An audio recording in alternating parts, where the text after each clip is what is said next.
noite a todos. Muito obrigado aí mais uma vez, mais uma quinta-feira, pela presença de todos. Eu sei que todo mundo está cansado, né? Na quinta-feira, plantões exaustivos, né? Mas acho que é de suma importância, eu volto a reforçar, nós somos um dos poucos ou o único serviço de urgência e emergência do Litoral Norte que faz esse trabalho, né? De educação continuada, de atualização, de informação. Eu acho que é o momento dos médicos se unirem para a gente fortalecer o nosso serviço, né? Eu acho que essa parceria que a gente vem fazendo aqui, eu acho que é de suma importância, né?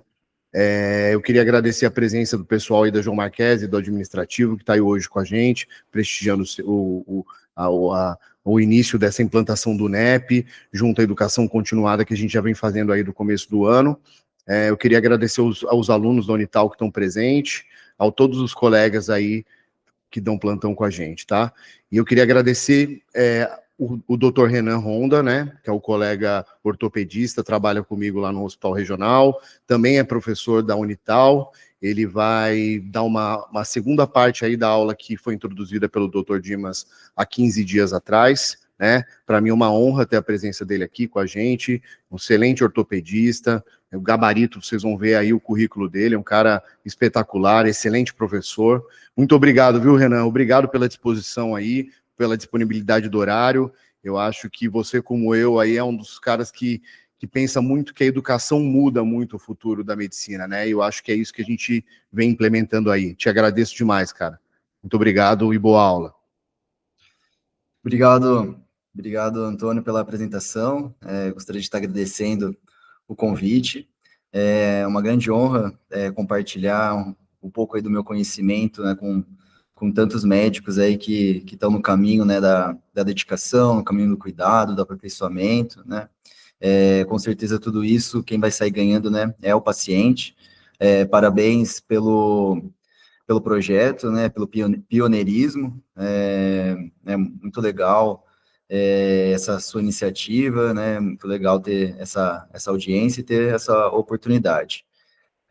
Obrigado, né, a todos aí que estão disponibilizando o tão precioso tempo de vocês, né, como eu disse, com certeza o paciente é o que tem a ganhar, né, com o empenho aí de todos vocês. Então, o que me coube falar é dar continuidade à aula que o nosso grande amigo, o Dr. Dimas, iniciou sobre o tema de urgências e emergências ortopédicas. É um tema que eu trabalhei bastante na área, pude ter bastante experiência, né, na condução desses casos. Eu trabalhei no Stella Maris do ano de 2019 até o começo desse ano. Então, eu tive bastante contato, né, não só com os casos de urgências e emergências, mas também com diversos colegas clínicos, diversos encaminhamentos de casos.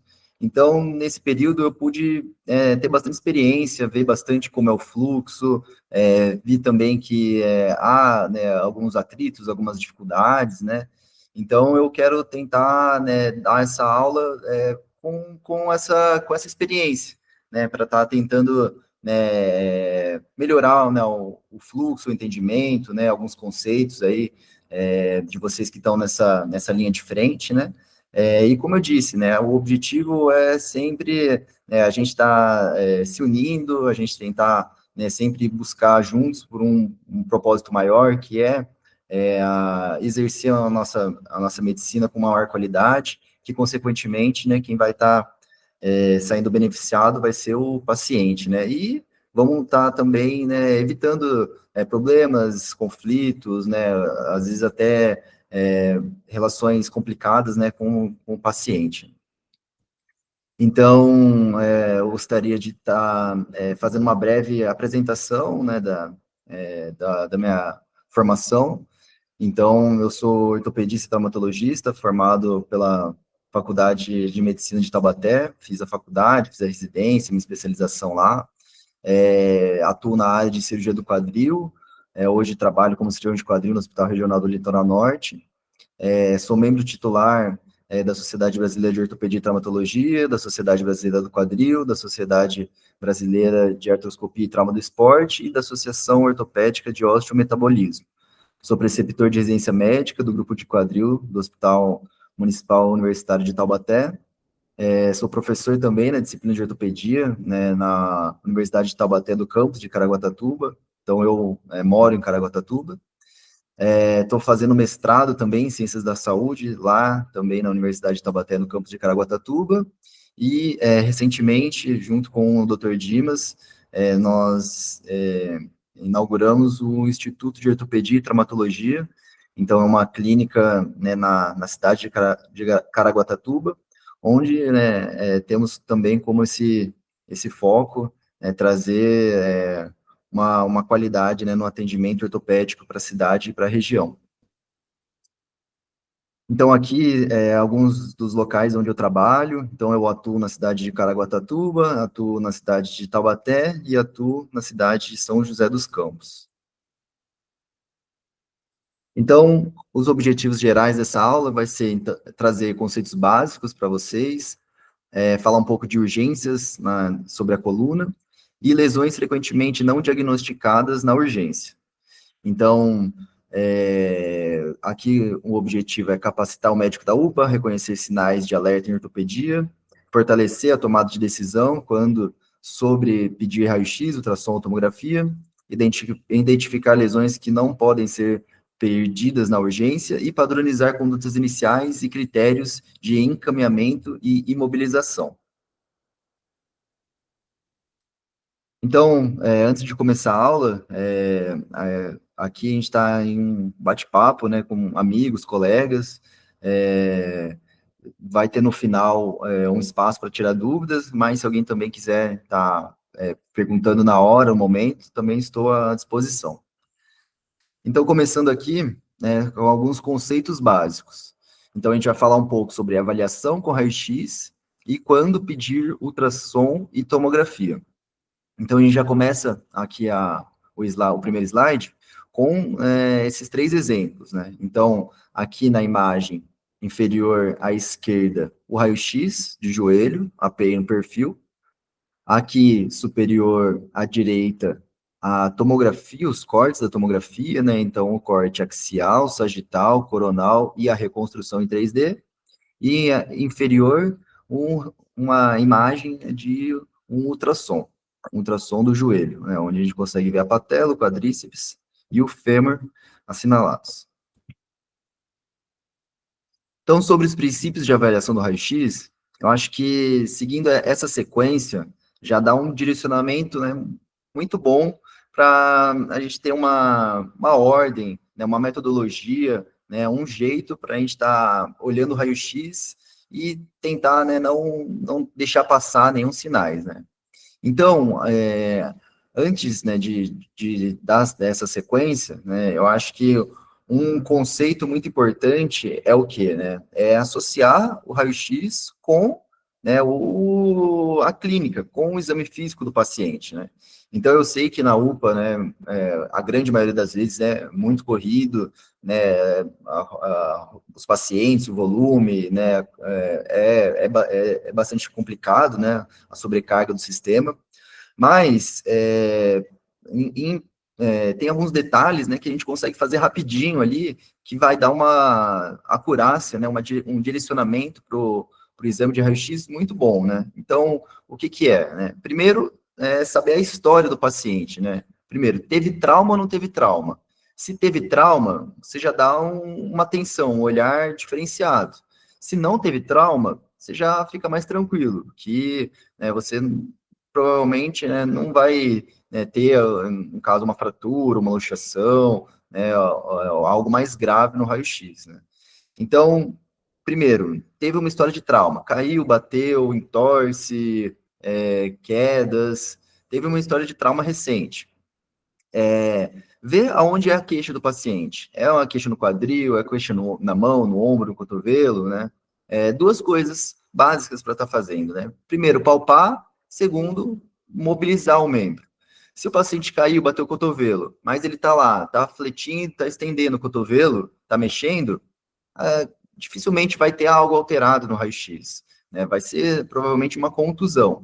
Mas, se o paciente teve um entorse, não consegue ficar em pé, você palpa, mexe o tornozelo, sente dor, ou um paciente teve caiu com a mão espalmada, você mexe no punho dele, você sente dor, você aperta algum ponto, você sente dor, a chance de encontrar algo no raio-x é muito grande. Então, só de você, né, pegar onde o paciente está com dor e mexer, você já consegue ter uma sensibilidade boa se você espera encontrar algo alterado no raio-x ou não.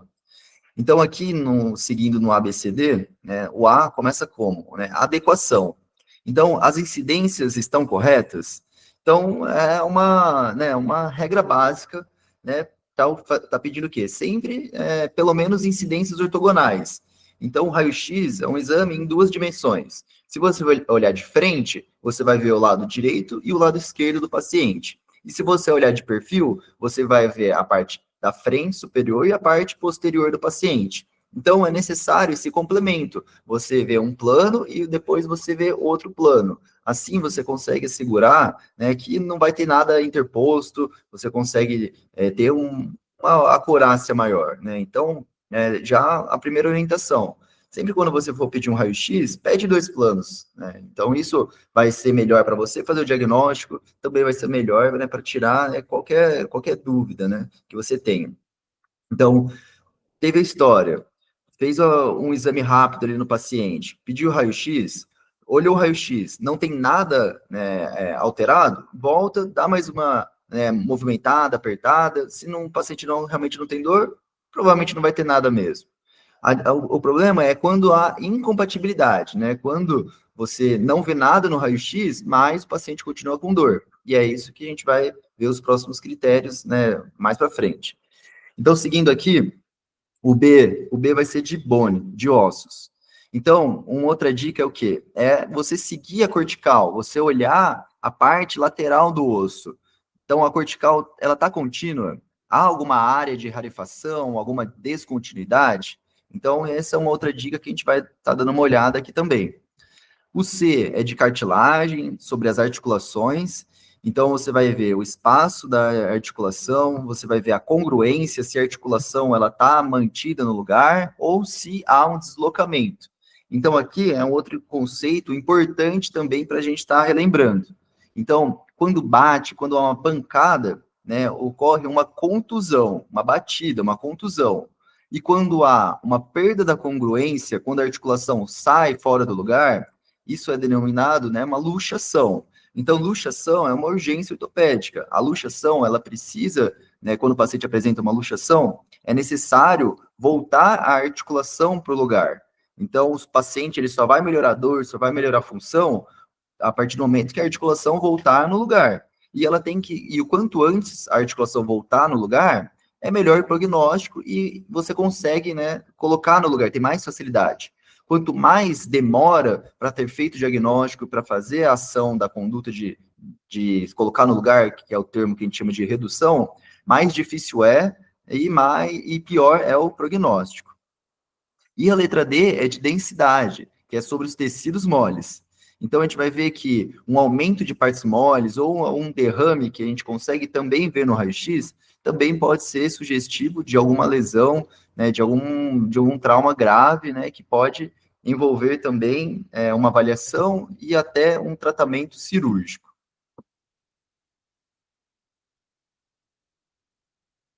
Então, a letra A, adequação.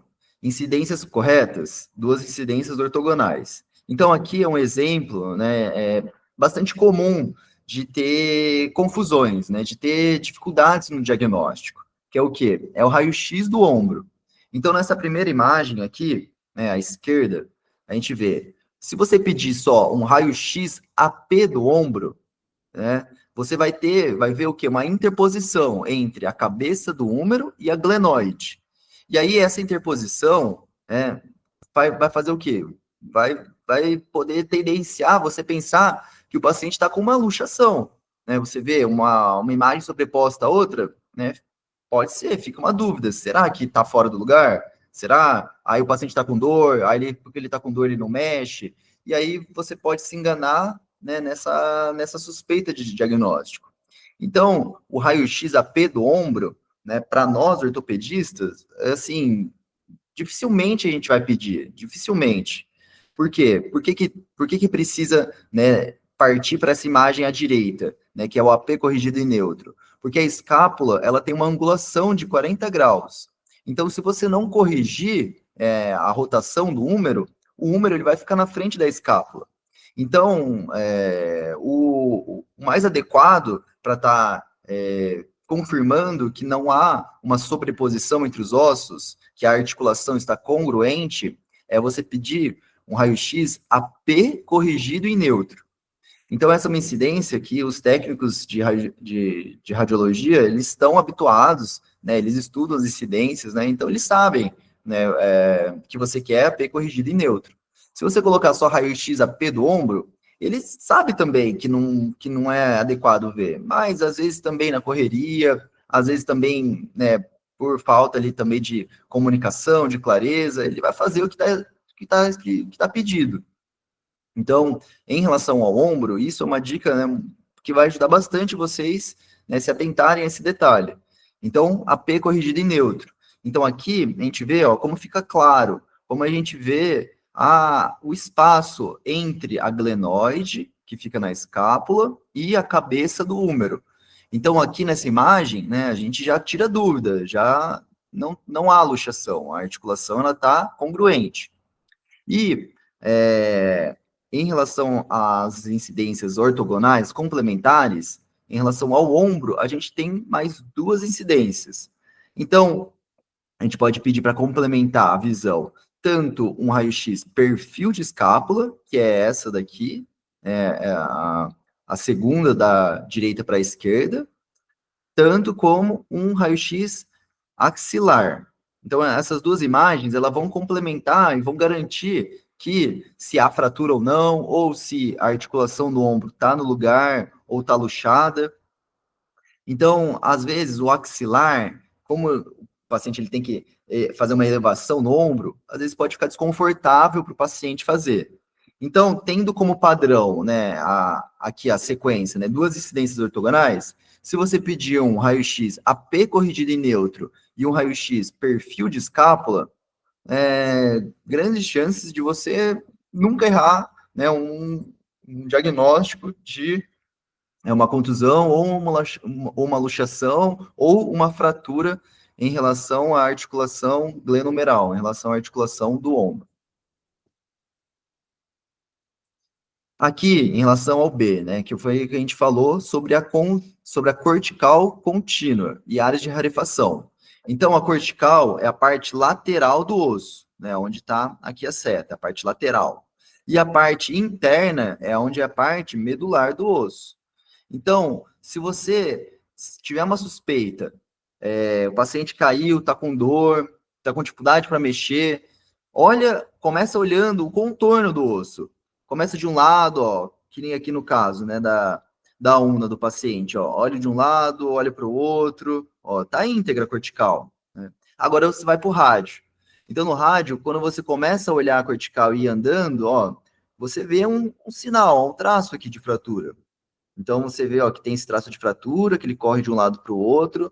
Parece que nesse lado, em relação à ulna, ele é mais evidente, tem um pouco mais de desvio, e do outro lado, não tanto, né? Então, já é essa outra dica, você olhar a cortical e ir seguindo, né, todo o contorno do osso. E complementar com a outra incidência. Então, aqui no perfil, também, ó, no perfil a gente vai olhando a parte dorsal aqui do osso, também vê, ó, que tem, né, esse traço sugestivo de fratura, né? Então, essa é a outra dica. A gente sempre seguir o contorno do osso da cortical, que quando tem uma fratura, você vai ver que tem alguma linha correndo, algum traço, uma rarefação, algum degrau, né, algo mais impactado.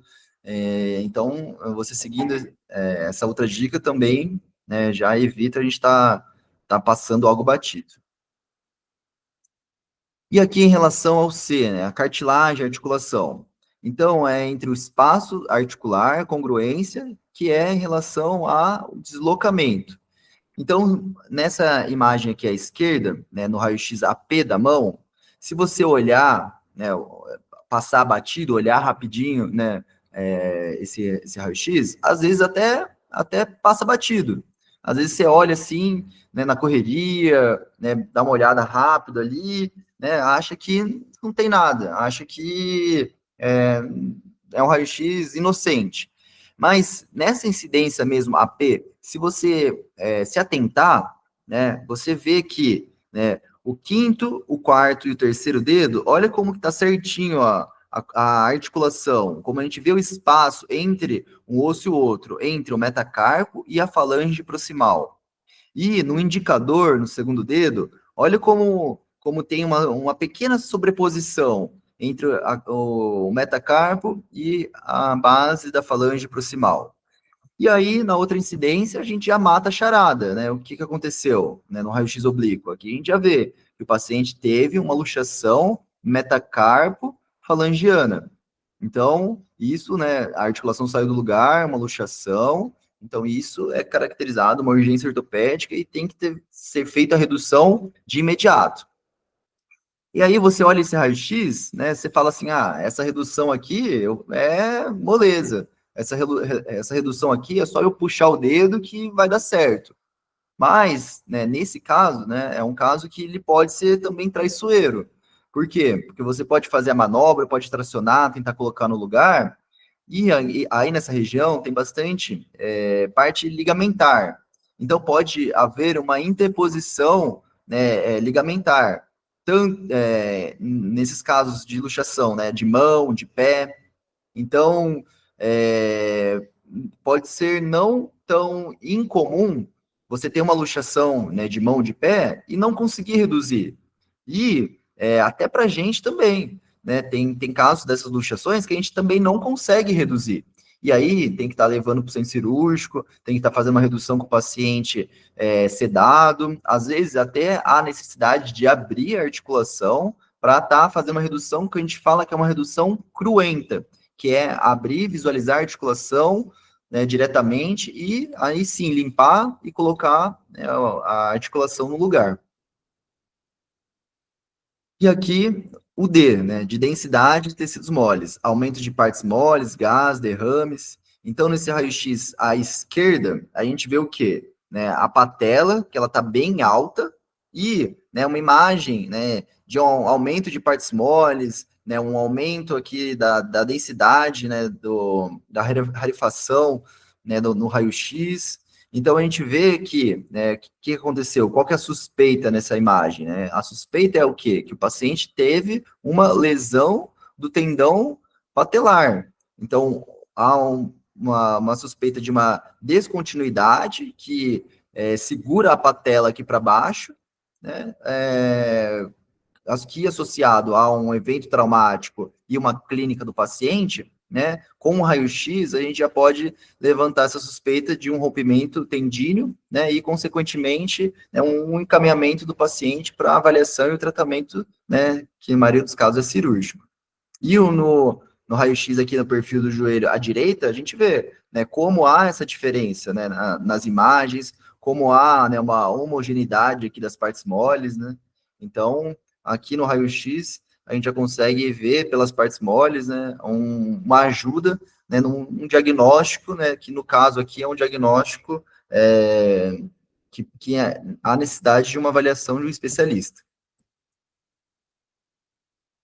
Então, o que a gente tem aqui de dicas, né? Então, sempre comparar o lado contralateral quando possível, principalmente em casos de criança.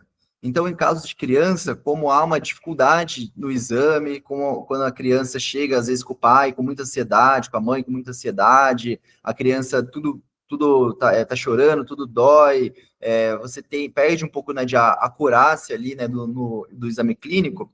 O que você pode fazer é pedir um raio-x contralateral para você estar comparando também, para ver se realmente há uma fratura, se há realmente uma luxação, né? Então você tem também esse manejo, né? Essa dica. E eu trouxe aqui esse raio-x de criança, né? Que essa é uma das fraturas pediátricas mais comum de ser tratadas cirúrgicas, que é a fratura na região distal do húmero, que é a fratura supracondiliana de criança. Então, é uma fratura que ocorre em crianças que caem da própria altura, que está brincando no pula-pula, que está brincando no parquinho, que tem um trauma com a mão espalmada, né, e que ocorre essa fratura.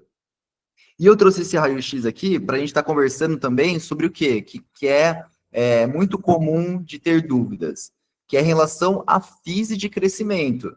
Então, a fise de crescimento, né, é algo que, não com muita infrequência, né, os colegas acabam confundindo com fratura.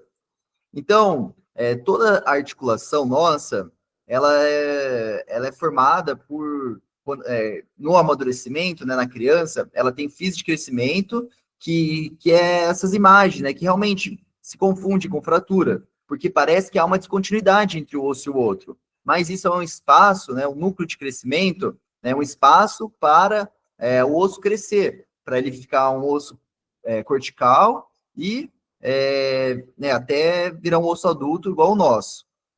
Então, aqui nessa imagem do perfil, a gente vê a fratura, ó, então, seguindo aquela dica, olhando a cortical. Então, aqui a gente vê, ó, um degrau, um traço de fratura aqui nessa região, né, que facilita.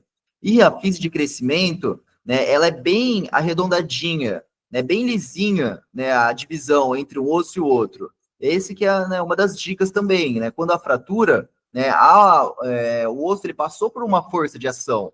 Então, dificilmente a fratura ela vai ter um aspecto lisinho, ela vai ter um aspecto, né, bem retinho no osso. Ela vai ter, né, como se fosse uns dentinhos, vai ter como se fosse, né, como se você pegasse, né, um galho, né, e dobrasse, né, vai ter uns fiapinhos, né, umas pontinhas, né, que a gente consegue ver aqui na região, né, anterior aqui do húmero. Aqui o outro raio-x, né, sem a fratura, né, então a gente consegue ver, olhando uma imagem com a outra, a gente consegue ver que há, né, uma diferença bastante clara. E aqui embaixo, né, as fises de crescimento no cotovelo da criança. Então, né, olha quantas fises são, né, então a fise na cabeça do rádio, a fise, né, no epicôndilo lateral, medial, no capítulo, no olécrano. Então, há diversas fises, né, no cotovelo e em todas as articulações da criança. Então, é muito importante isso, a gente saber isso e, como eu disse, correlacionar sempre com a clínica do paciente. Então, você olha lá, você está com suspeita, você não sabe se é físio ou não. Pega o cotovelo da criança, mexe. Se ela mexer sem dor, dificilmente vai ter uma fratura. Né? Quando tem uma fratura, a clínica, né, ela é muito exuberante. Né? Então, o paciente vai ter dor para mexer, não vai conseguir mexer, vai estar bastante inchado. Né? Então, essa é a primeira dica. Então, em trauma, procurar sempre a linha da cortical interrompida, né, o hematoma de partes moles e a dor, a palpação ou a mobilidade articular. E lembrar, como eu disse, a dor com um mecanismo sugestivo e com o raio-x normal, ela não significa ausência de fratura. Então, a clínica vai ser sempre a soberana. Se o paciente está com dor, caiu, bateu e o raio-x não tem fratura, né, não tem uma imagem evidente de fratura, né, leve em consideração a clínica dele. Dá um analgésico para ele, deixa ele em avaliação e reavalia depois. Melhorou? Então, realmente, baixa chance de ser algo. Não melhorou, ainda está com dor, vale a pena estar investindo nesse paciente, né, lançando mão de outros exames, né, ou de alguma outra avaliação. E em relação ao ultrassom, né? Quando pedir um ultrassom na urgência. Então, eu trouxe aqui esses dois casos que eu acho assim, de extrema relevância, que o ultrassom ele pode trazer, né, muita ajuda no diagnóstico, né, e, consequentemente, né, fazer uma condução adequada no paciente, que é quando em suspeitas de ruptura traumática de tendão e nos casos de avaliação de partes moles infectadas, na suspeita de pioartrite, tá? Então, nesses dois casos, a partir do momento da confirmação, né, da suspeita de diagnóstico, são casos que merecem ser encaminhados para uma avaliação de especialista, porque os dois, eles são de caráteres imediatos. A ruptura do tendão, quanto antes de fazer a cirurgia, vai trazer um melhor prognóstico para o paciente, e uma piortrite, né, é uma urgência ortopédica, tem que ser realizada, né, o quanto antes, para estar tendo um melhor prognóstico para o paciente. Então, aqui um exemplo de ruptura de tendão. Então, aqui no caso, a ruptura do tendão supraespinhal do manguito, a ruptura do tendão do ombro. Então, como que vai ser o exame físico do paciente? Né? Como vai ser a clínica do paciente? Ele vai vir com uma história que ele caiu sobre o ombro, uma história recente, caiu há um dia, ou se não, ele vai vir com uma história assim, caí há uma semana, já passei 3 vezes no UPA, tomo remédio, não melhoro e não consigo fazer a elevação do braço. Então, quando há uma ruptura de tendão, o paciente ele não faz o movimento do grupo muscular. Então, o que é um tendão? O tendão ele é uma estrutura que vai unir o músculo com o osso. Então, o tendão ele vai servir para quê? Para fazer a transferência da contração muscular no osso, para estar fazendo, então, a mobilidade articular. Então, se houver um rompimento, o paciente ele vai contrair o músculo, mas não vai ter continuidade dessa força, não vai ter força, não vai ter tração para estar fazendo o movimento no osso. Então, na suspeita de ruptura de tendão, que pode ser qualquer tipo de tendão do corpo inteiro, o paciente ele não vai conseguir fazer o movimento ativo. Você vai pedir para ele, no caso, elevar o ombro e ele não vai conseguir. Então, aqui você tem uma alta suspeita de ruptura do tendão, e se você tiver um ultrassom na urgência, você já consegue, né, concretizando esse diagnóstico. E se também não tiver ultrassom na urgência, só pela clínica, o paciente ele já vai merecer ser transferido para uma avaliação ortopédica.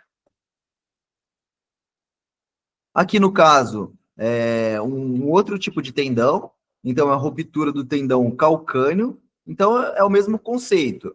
Se o paciente teve uma ruptura do tendão calcâneo, ele não vai conseguir fazer o quê? Ele não vai conseguir fazer o movimento de dorsiflexão do tornozelo. Então, o pé dele ele vai ficar numa posição fixa, né, perpendicular ao tornozelo. Ele não vai ter mobilidade ativa. Então, aqui tem um teste que o quê? A gente aperta a panturrilha e vê se ele vai fazer um movimento ou não. Se a gente apertar a panturrilha e o paciente fazer um movimento de flexão plantar e dorsiflexão, o tendão, a transferência de energia, o tendão está íntegro. Se ele não fizer, a chance de ter a ruptura é muito alta. Então, como que vai ser a história desse paciente? O paciente ele vai estar jogando bola, ele vai estar correndo, vai falar assim, estava jogando bola, basquete, correndo, senti uma dor súbita na região ali atrás do tornozelo, associado com um estalo bem alto. Todo mundo ali ouviu, eu ouvi, fiquei com... causou muita dor, e depois disso eu não consegui mais andar direito, fiquei arrastando o pé. Então, essa é uma suspeita muito grande de ruptura do tendão calcâneo, ou tendão de Aquiles. Aqui, um outro exemplo, que é uma ruptura do tendão patelar. Então, aqui também, né, a gente vê na imagem, né, então, uma descontinuidade entre o tendão patelar, que une a patela com a tuberosidade anterior da tíbia, que é aquele raio-x que a gente viu no exemplo. Então, a patela, ela vai ser tracionada pelo tendão quadricipital, e a patela vai ficar lá em cima, no raio-x, que, né, tendo um ultrassom disponível, também dá para fazer esse diagnóstico, associado, né, com sempre o exame clínico. E também na clínica, a gente tem esse sinal aqui, né, sinal da tecla. Então, a gente vai sentir um gap, vai sentir um gap entre a patela, né, e a tíbia do paciente. Então, aqui vai ter uma alta suspeita de lesão do tendão patelar. E aí a gente vai pedir para o paciente tentar manter a perna elevada, tentar tirar, fala para o paciente deitar e tentar levantar a perna, fazer a extensão, ele não vai conseguir. Então, mais um sinal para a gente estar desconfiando, né, de uma ruptura tendínea. E aqui em relação à pioartrite. Então, o paciente veio com um edema, sinais logísticos na articulação, calor, rubor, uma dor desproporcional, perda da função, está com dificuldade para andar, não consegue dobrar o membro, não consegue mobilizar. A gente tem nessa alta suspeita de uma infecção intraarticular, que é uma urgência ortopédica, que há necessidade de fazer uma artrotomia, abrir a articulação para estar lavando, né, com soro, limpar toda essa região de infecção e estar fazendo o tratamento, que é o quê? É pegar essa secreção e enviar para uma análise de cultura para ver qual tipo de bactéria é e qual o antibiótico específico para estar combatendo essa bactéria. Então, né, é um caso que a gente precisa ter certeza de que porque o tratamento, né, é muito agressivo. Tem que estar fazendo cirurgia, o paciente fica internado semanas ou até, né, chega às vezes até ficar meses internado para estar fazendo o tratamento com o uso de antibiótico endovenoso, antibióticos fortíssimos. Então, às vezes, a pioartrite ela está bem evidente, como a imagem da esquerda, e às vezes nem tanto como na imagem da direita. Então, um diagnóstico diferencial é o quê? É um derrame articular devido a uma artrose com líquido sinovial, ou às vezes uma bursite pré-patelar infectada, que não há necessidade de fazer esse tratamento cirúrgico agressivo. Então, também, nesse caso, o ultrassom na urgência, né, consegue ajudar bem no diagnóstico. Mas, se não houver ultrassom, só de ter essa alta suspeita de pioartrite, o paciente também merece ser encaminhado para uma avaliação ortopédica. E a tomografia? Então, quando pedir a tomografia na urgência? Então, aqui as indicações principais. Um trauma de coluna com suspeita de fratura, fraturas articulares, no caso, né, os exemplos, né, platô tibial, talos, calcâneo, rádio distal intraarticular. Então, por que a fratura intraarticular? A fratura intraarticular, ela é uma fratura que ela é cirúrgica. A articulação, por ter o líquido sinovial, por ter necessidade de movimentar, ela não aceita ter fratura. Então, às vezes, né, é difícil ver uma fratura intraarticular. Às vezes, a fratura intraarticular, o osso, ele está sem desvio. Então, o paciente ele vai ter uma dor desproporcional. A gente vai ver o raio-x, se ele tem uma fratura intraarticular sem desvio, ele vai ter uma dor desproporcional, o raio-x ele não vai condizer com a clínica, mas é um diagnóstico que ele tem que ser feito, se houver a tomografia na urgência. Por quê? Porque mesmo essas fraturas intraarticulares sem desvio, elas são de caráter cirúrgico. O paciente ele tem que estar fazendo cirurgia e o quanto antes ele fizer a cirurgia, em casos intraarticular, melhor o prognóstico. E aqui, né, como a gente falou, suspeita clínica com alta, com o raio-x normal também, para tirar dúvida, o paciente ele pode realizar a tomografia. E em caso de politrauma também, o paciente, às vezes, ele chega inconsciente, o paciente chega com várias queixas, o paciente chega com traumas em vários locais, com dificuldade de fazer raio-x. Então, você já consegue fazer uma tomografia que já pega em diversas articulações, diversos membros, diversas partes do membro, que facilita também o diagnóstico. Então, aqui, sobre traumas de coluna com suspeita de fratura. Então, aqui um exemplo, no raio-x de coluna. Então, às vezes, você bate o olho no raio-x também, na correria, você não consegue identificar muito bem a fratura, mas você vai reavaliar o paciente está com muita dor, não consegue mobilizar a coluna, não consegue sair da maca. Então, assim, fica complicado, né, para dar alta com o paciente com tantos sintomas. E aí você pede uma tomografia e você vê, né, acaba vendo com mais propriedade, né, ali a fratura. Então, nesse caso, né, o paciente ele vai vir associado com o quê? Com a história, né, de queda né, da altura, do telhado, algum pulou da pedra, alguma história de trauma associado com uma dor intensa né, na região da coluna. Aqui, então, das suspeitas de fraturas articulares. Então, aqui no exemplo, tá uma fratura no planalto tibial. Então, se a gente pegar esse raio-x também na correria, bater o olho rapidinho, às vezes a gente não consegue ver ao certo que tem uma fratura aqui, né? Que tem uma fratura na região lateral do planalto tibial, que é essa região, né, proximal da tíbia. Então, a gente olha no AP, olha no perfil, né? Não está tão claro, né? Às vezes não fica tão claro para a gente.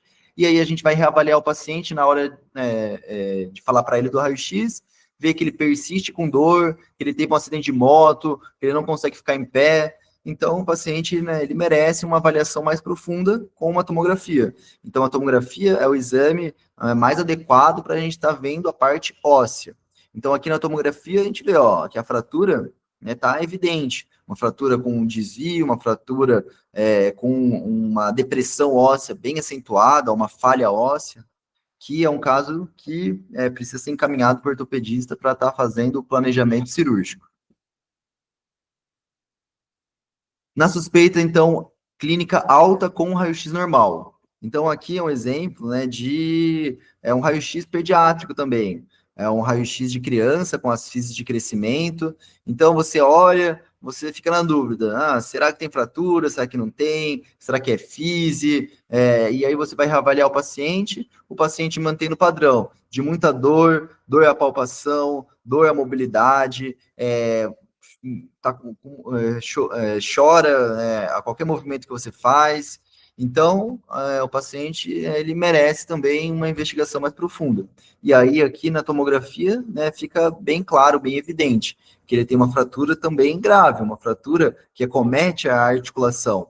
Então, também, mesmo sem desvio, é uma fratura que é cirúrgica. Então, uma das indicações de cirurgia é fraturas articulares. Então, acometeu a articulação, tem que estar fazendo a cirurgia. Vai trazer o melhor prognóstico, né? Obviamente, se o paciente tiver condições. E o politrauma, né? O paciente politrauma, às vezes, para ter mais facilidade, né? Você já faz a tomografia, né, no membro inferior acometido, que você já consegue ter uma acurácia maior, né, sobre as possíveis lesões, possíveis fraturas e ou luxações. Aqui, então, a gente vai falar um pouco sobre as urgências em coluna. Então, vocês vão ver que tem bastante traumas de coluna, né, dores intensas de coluna. Então, a coluna é uma queixa ortopédica bastante frequente, né, que passa com vocês. Então, por dia, vocês devem atender dezenas de pacientes com queixas de coluna, né? Mas é importante uma coisa a gente diferenciar, que é o que a gente vai ver aqui a seguir, que é o quê? Né? Sinais que levam uma suspeita de síndrome da cauda equina. Então, isso, né, é uma urgência, isso é algo que o paciente ele precisa ser encaminhado quanto antes para uma avaliação e até uma possível cirurgia, para evitar sequelas, né, até permanentes, né? Então, aqui a gente vai ver um pouco, né, da diferenciação da clínica, da diferenciação do exame, né, de alguns casos, né, como hérnia de disco com comprometimento neurológico, a síndrome da cauda equina, que é a maior, né, gravidade, maior urgência, e fraturas de baixa energia, né, também muito relacionado ao osso osteoporótico, né, idosos, osso osteoporótico, uma fragilidade óssea. Então, aqui, né, nessa imagem superior, aqui a região, né, do final da medula, a cauda equina, a inferior à esquerda, né, um raio-x, né, apresentando uma fratura de baixa energia, e aqui à direita, né, uma hérnia de disco, né, bem acentuada entre a região, entre a vértebra L5 e S1. Então, aqui a gente vê que essa hérnia ela já está acometendo ali a região posterior, a região neurológica. Então, esses são dos casos que tem que estar tomando cuidado para o paciente estar evoluindo com esses sintomas graves, né, que é a síndrome da cauda equina. Então, começando aqui a falar um pouco de hérnia de disco com comprometimento neurológico. Então, quadro clínico de alerta. Então, o paciente vai ter uma dor lombar irradiada intensa, uma cialtalgia, ele vai ter um déficit motor focal, ele pode ter o pé caído, né, que vai ser um déficit das raízes nervosas lombar, ele vai ter um formigamento progressivo no dermátomo, e ele vai ter o teste de Laseg positivo, que vai ser a extensão passiva com o membro inferior estendido, mais ou menos uma angulação ali entre 45 e 70 graus. Então, você vai fazer esse exame e o paciente vai referir, né, uma dor na região posterior da coluna. Então, aqui a gente vê, né, à esquerda, o paciente aqui com uma hérnia, um abaulamento, né, bem sutil, né, sem muito acometimento na região, né, posterior, na região, né, neurológica posterior aqui da medula, das raízes nervosas, da cauda-equina. E, né, a outra imagem já com, né, uma extrusão, uma protusão já bem acentuada, né, que nesses casos o paciente ele pode estar evoluindo para sintomas neurológicos, né, de uma gravidade e até de uma urgência, né? Então, qual que é os sinais de gravidade, né? Então, quando o paciente ele tem uma força grau 3, então é uma força que ele não consegue vencer a gravidade, ele tem uma força que ele tem uma contração bem fraca, né, da parte motora, ele tem um déficit motor progressivo, então ele vai falar que ele começou a diminuir a força dele com o passar do tempo, e ele vai ter uma dor intratável com analgesia padrão, ele vai ter dor, não vai melhorar com remédios convencionais, analgésicos convencionais, com opioides, né? Então ele vai falar, toma um remédio que nem água, né? Então ele pode estar com essa imagem, ele pode estar com uma extrusão, um acometimento grave da coluna lombar. Então, na UPA, né, qual que é uma conduta, né, que a gente pode estar seguindo para esses casos, né? Então, avaliar a força segmentar, então, L4, L5, S1, então, L4 ele é responsável pela dorsiflexão do tornozelo, L5 é responsável pela flexão plantar do tornozelo, e S1, aliás, L4 é responsável pela dorsiflexão, L5 pela extensão do hálux, e S1 pela flexão plantar, né, os movimentos do tornozelo correspondentes às raízes nervosas. Então, fazer uma analgesia, fazer uso de anti-inflamatório ou um corticoide, se ele não tiver contraindicação, avaliar os critérios de urgência, que vamos ver a seguir, e encaminhar o paciente para uma tomografia, uma ressonância, né, a nível ambulatorial, se tiver um déficit presente. Né? Mas é muito importante, né, a gente orientar o paciente sobre os sinais, né, de urgência, que é o que a gente vai estar vendo aqui a seguir, que sinais, sintomas chaves na síndrome da cauda equina.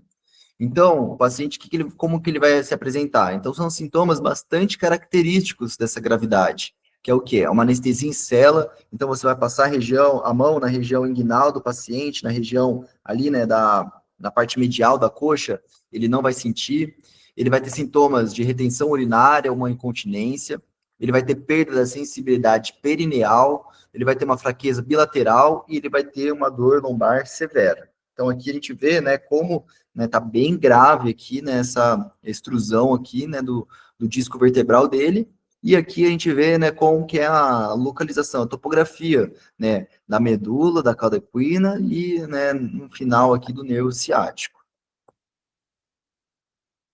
Então, o que fazer na UPA? Né, nessa suspeita, né? Então, o diagnóstico ele é clínico, então não precisa esperar um exame para suspeitar. A partir do momento que o paciente apresentar aqueles sintomas chaves, né, a gente já pode, né, levantar esse alerta, essa urgência e direcionar o paciente para o tratamento, né, para avaliação de um especialista. Se tiver condições de fazer uma tomografia, né, é interessante, né, ou caso a UPA não tenha uma ressonância. E uma transferência imediata para o hospital com uma equipe de neurocirurgia. Por quê? Porque ele precisa estar confirmado o caso, ele tem que estar fazendo a cirurgia, né, uma descompressão, né, entre as 24 e 48 horas para ele ter o melhor prognóstico possível. Então, é uma, né, das poucas urgências em relação à coluna. E aqui, para a gente estar diferenciando, né, sobre as fraturas da coluna de baixa energia. Então, como que o paciente ele vai apresentar? Ele vai apresentar uma dor axial localizada, ele vai ter um aumento da dor com movimento e ortostatismo, E ele não vai ter déficit neurológico na maioria, que é geralmente por ossos osteoporóticos. Então, às vezes o paciente ele tem o osso osteoporótico e o osso ele já está com uma arquitetura, né, fraca. E aí ele cai, bate, um trauma mínimo já pode estar causando um achatamento da vértebra. E pode ser também que ele já apresente esse achatamento da vértebra previamente, né? E que foi tratado por lombalgia, por dor lombar, e que houve um outro trauma e que achatou mais ainda a coluna. Então, pode ter esse padrão, que um dos sinais chaves é o quê? O paciente ele não ter déficit neurológico na maioria. Por quê? Porque é algo, né, que já vai estar ali progressivo, que ele já vai estar tendo esse desgaste já com o tempo. Então, dificilmente ele vai ter um déficit neurológico decorrente de uma fratura da coluna de baixa energia. Então, a conduta, né?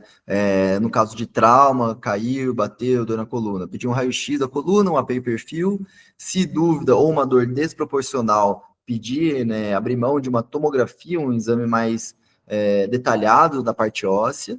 Se um déficit neurológico ou um trauma relevante, caiu de uma grande queda, com muita dor, né, há uma necessidade de uma transferência para uma avaliação. Fazer uma analgesia e um colete quando indicado, se ele tiver uma dor persistente, né, pode estar solicitando para o paciente adquirir um colete, está usando, até está procurando, né, uma avaliação ambulatorial, e orientar sinais de alerta, que é, né, os déficits, né, pior importante, né, ou até os sinais, né, da síndrome da cauda equina, como mencionados, né. E sobre lesões frequentemente não diagnosticadas na urgência. Então, aqui a gente vai falar sobre 3 situações. A fratura do escafoide, que é uma fratura de difícil diagnóstico, é um trauma na mão, no punho. A fratura sem desvio do colo do fêmur, que é uma fratura gravíssima, né, que pode estar causando também graves complicações, né, na vida do paciente, que na maioria dos casos vai ser um idoso, e lesões do tendão, né, calcâneo, tendão de Aquiles. Então, aqui nas imagens, né, a gente vê essas 3 situações. Aqui, a imagem superior à esquerda, uma fratura do colo do fêmur, uma fratura sem desvio, uma fratura impactada, que pode ser facilmente passado batido, né? Aqui a imagem, uma fratura no escafoide, então aqui uma imagem já com sinais já graves, com bastante desvio, que essa imagem ela pode ter demorado para ter feito o diagnóstico, já implicando numa dificuldade no tratamento. E aqui, já vendo, apertando, vendo um gap no tendão calcâneo, sugestivo de lesão. Então, vamos começar falando sobre a fratura do escafoide.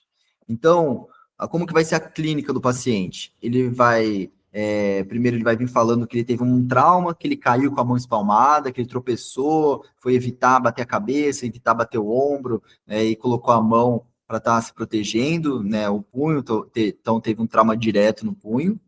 Ele vai ter uma dor na tabaqueira anatômica, que é na região aqui, né, na parte do punho, na região que articula com a parte do rádio.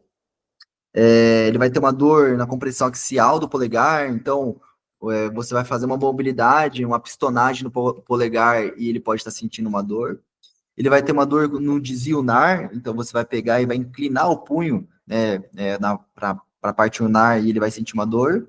E o raio-x ele pode ser normal nas primeiras 48 ou 72 horas, por conta de ter um traço de fratura bem sutil, né?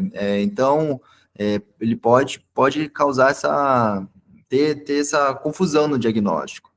Mas qual que é o risco, né? Que a fratura não diagnosticada, ele pode causar um risco, né, de uma pseudartrose.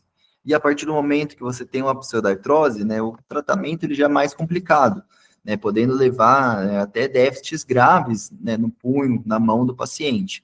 Então, é uma fratura que ela tem um alto risco de pseudartrose, porque a irrigação, a vascularização do escafoide, ela é retrógrada. Ela vai de distal, da ponta dos dedos, e ela volta para o escafoide. Então, ela tem uma vascularização bem delicada. Então, por isso que ela é uma fratura que o diagnóstico tardio, né, pode estar levando a um acometimento grave da função do punho. E então, na UPA, né, na conduta da UPA, o que a gente pode estar padronizando, né? Então, teve uma alta suspeita. O que é uma alta suspeita? O paciente teve um trauma recente, caiu, bateu o punho, está com uma dor intensa, mas você vê que na radiografia que não tem sinal de fratura. Então, o que pode fazer? Né? Pode imobilizar o paciente com uma órtese ou com uma tala curta com inclusão do polegar, né? E você pode orientar ele a estar retornando, a repetir um raio-x de 7 a 10 dias, ou você solicitar uma tomografia para ele, falar para ele fazer e procurar uma avaliação com um especialista, ou também já encaminhar ele, né, diretamente para uma avaliação com o ortopedista, né, que é um caso, como eu disse, que há necessidade de fazer um diagnóstico mais precoce para ter uma condução mais adequada e evitar possíveis sequelas. Aqui, então, a fratura sem desvio do colo do fêmur. Então, esse é um caso, né, assim, de extrema importância, não passar batido, né? Então, é um caso que ele pode ser bastante traiçoeiro, porque o paciente ele pode vir andando, o paciente ele pode ter uma clínica bem baixa,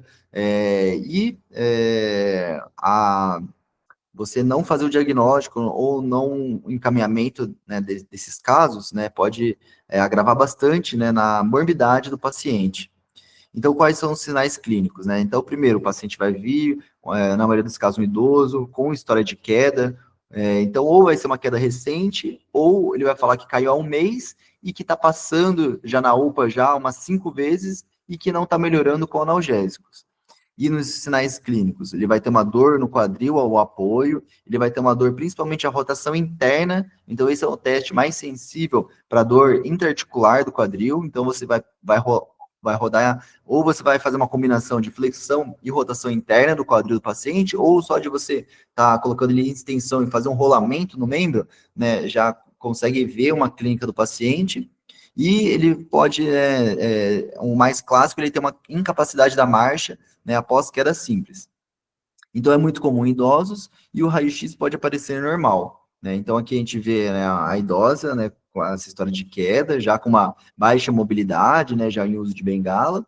E aqui a imagem inferior, né, uma imagem clássica de fratura desviada, que é o quê? É o encurtamento do membro e a rotação externa, que é as custas, né, da tração, né, da ação muscular, né, que após a perda da continuidade óssea, né, vai estar puxando o membro e vai fazer esses movimentos, né, a flexão, então vai ficar encurtado, e a rotação externa, então o membro vai ficar nessa posição. Mas, né, como eu disse, nesses casos de fratura sem desvio, o paciente ele pode não apresentar esse sinal clássico de rotação externa e encurtamento, né? Então, é isso que tem que ficar bastante atento, né? Então, aqui o que a gente viu que é um sinal mais sensível é o quê? É dor à rotação interna. Então, é deitar o paciente na maca e rodar o quadril interno e externo. Fazendo isso, você já tem uma acurácia muito grande de nunca comer bola em nenhum caso de fratura de fêmur proximal em idoso. Então, um passo importante é o quê? Né? É o raio-x normal, mais dor localizada, mais incapacidade de apoio, tem que estar suspeitando de uma fratura oculta.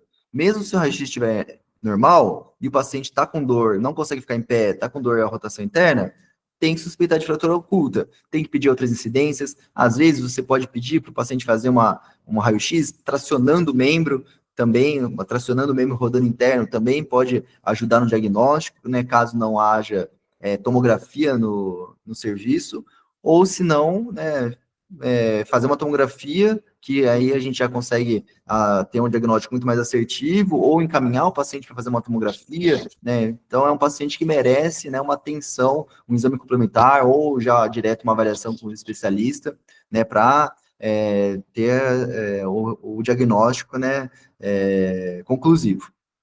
Então, aqui a gente vê o quê?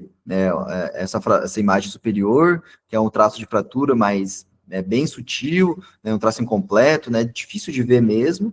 E a imagem inferior já é um traço um pouco mais fácil ali de ver, né? Então, a gente, usando aquela dica, né, de seguir a cortical, né, então a gente já vê que, né, já bem mais fácil aqui de ver a fratura.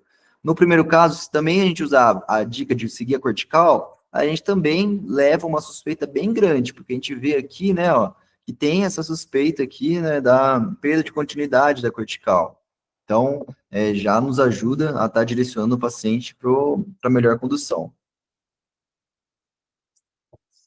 Então, aqui, a conduta, né? Então, como que a gente pode estar levando, prosseguindo com esses casos, né, de suspeita de fratura sem desvio do colo do fêmur, né? Então, pedir uma tomografia, que é uma sensível para fratura cortical ou ressonância disponível, investir, então, na investigação do paciente, todos os pacientes que têm muita clínica, né, é difícil, né, a gente dar alta, né? Então, ou a gente vai investir na hora, no momento, ou no mínimo, dar uma orientação bem assertiva para o paciente. Ó, agora tá sem raio, agora não aparenta ter fratura, não, a gente não tem disponível aqui tomografia. O que eu sugiro, né? Vai, toma remédio, se persistir a dor, se não melhorar, retorna amanhã. Vem amanhã para a gente ver, repetir os exames, né? Então, a orientação é muito importante, né? Não permitir demulação até a exclusão de que não há fratura, né? E confirmando a lesão, né, analgesia e encaminhamento com urgência. Então, aqui na imagem superior é um outro caso, que pode estar passando batido também essa fratura, mas se a gente se atentar, né, àquela dica de seguir a cortical, bem na ponta da seta ali, a gente vê que dá para ter a suspeita da fratura. E aqui à direita, né, que foi confirmado com o quê? Com uma ressonância, né, então aqui tem um edema ósseo, traço de fratura da cortical, né? E aqui na imagem inferior à esquerda, a tomografia evidenciando também a fratura impactada. E, né, nesses dois casos, então, o que é preciso, né, encaminhar o paciente, né, para a avaliação com o especialista com urgência. E aqui, então, para a gente finalizar, as lesões do tendão de Aquiles, o tendão calcâneo. Então, ele vai ter o quê? Vai ter uma clínica, né, bastante característica, que é o quê? É um estalido no momento da lesão, uma dor intensa na região posterior associado, né, a um trauma. Ele vai ter uma dorsiflexão fraca, ele não vai conseguir fazer a dorsiflexão ativa do paciente. Ele vai ter um gap palpável no tendão, na região posterior do tendão calcâneo. Ele vai ter o teste de Thompson positivo, então o pé ele não vai flexionar com a compressão da panturrilha. Então a gente vê aqui esse teste na imagem inferior à direita. Então, o teste positivo, ó, o pé ele vai fazer uma angulação de 90 graus, e o teste negativo é que a gente vai apertar a panturrilha e o paciente vai fazer uma flexão plantar,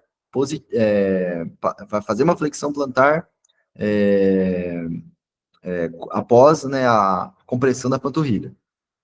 E o clássico é o quê? Em homens de 30 a 50 anos, né, com história de salto súbito ou corrida. Então, aqui a gente consegue ver o mecanismo, né? Então, a flexão plantar, ele vai ter uma força de impulsão, na hora de absorção do impacto, vai fazer como se fosse um cabo de guerra entre a parte da inserção óssea com a parte da musculatura, e vai causar essa transferência de energia, causando, então, um corte do tendão, uma contusão, um rompimento do tendão.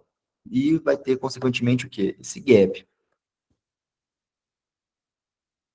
O ultrassom, então, como a gente viu, é importante nesses casos de rompimento traumático tendíneo. Então, ele é útil na urgência, ele pode identificar se a ruptura é completa ou parcial, né? Para quê? Para a gente estar encaminhando o paciente para uma avaliação com um especialista.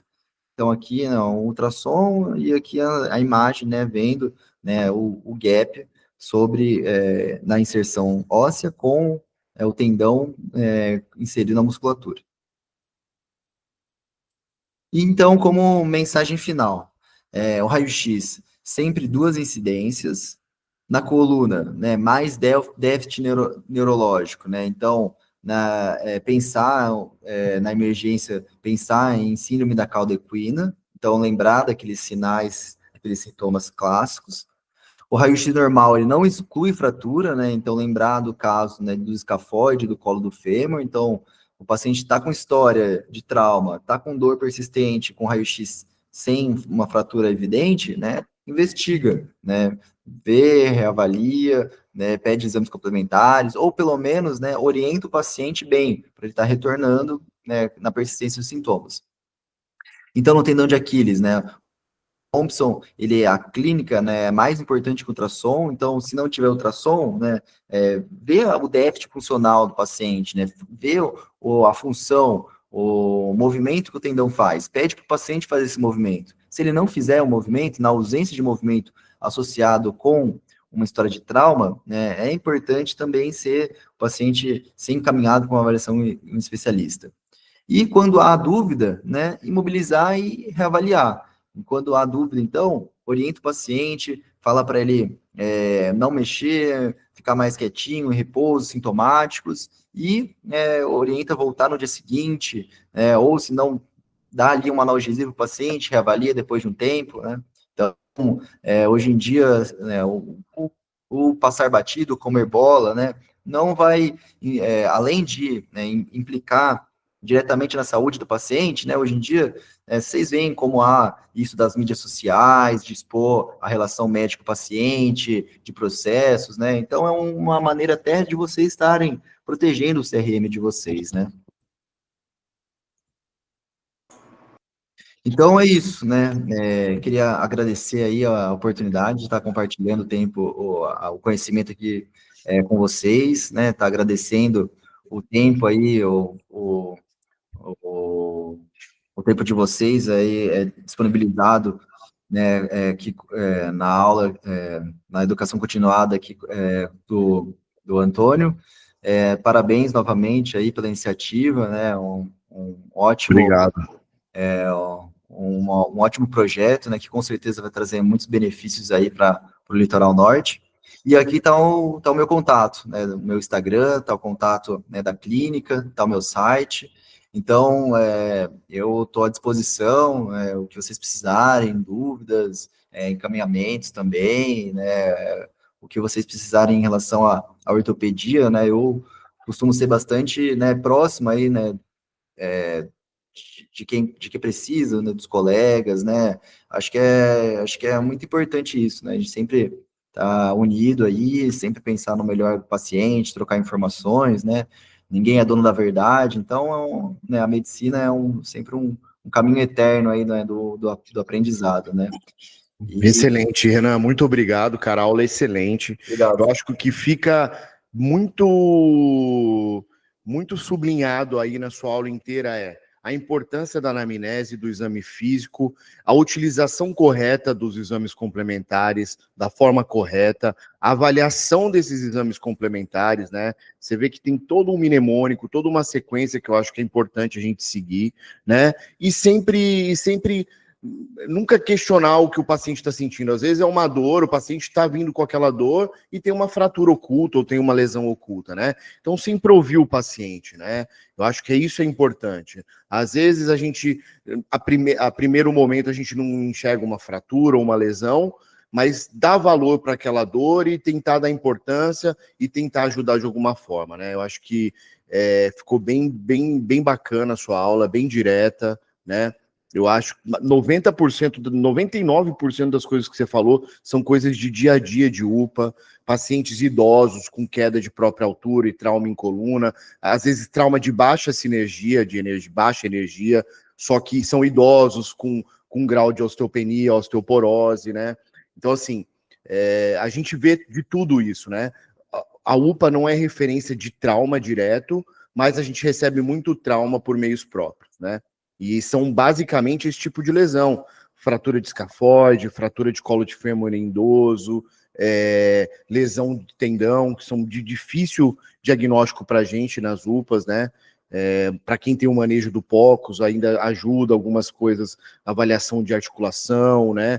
Avaliação de piodermites, de pioartrites, né? Então são coisas que são importantes aí a gente avaliar, né? Eu queria agradecer demais, ficou muito bom.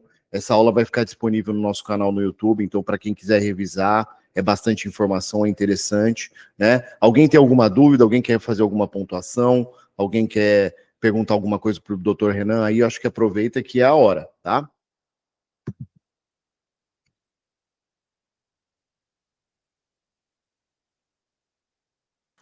Não? Então é isso, pessoal. Muito obrigado, viu? Pela presença de todos. Agradecer mais uma vez o Renan pela disponibilidade. Entre em contato com ele, sigam ele, tem muita coisa legal. E eu sigo o Instagram deles, muito bom. Então, assim, eles também fazem algumas aulas lá. Tem profissionais também que estão participando da aula com eles. Muito bacana essa interação. Mais um canal aí para vocês estarem aprendendo, tá? Muito obrigado, Renan, e muito obrigado a todos. Valeu, Antônio. Obrigado aí. E o que precisar, a gente está à disposição. Muito obrigado, Boa cara. Um noite grande aí, bom abraço. descanso aí para vocês. Para vocês também, um abraço. Falou, tchau, tchau.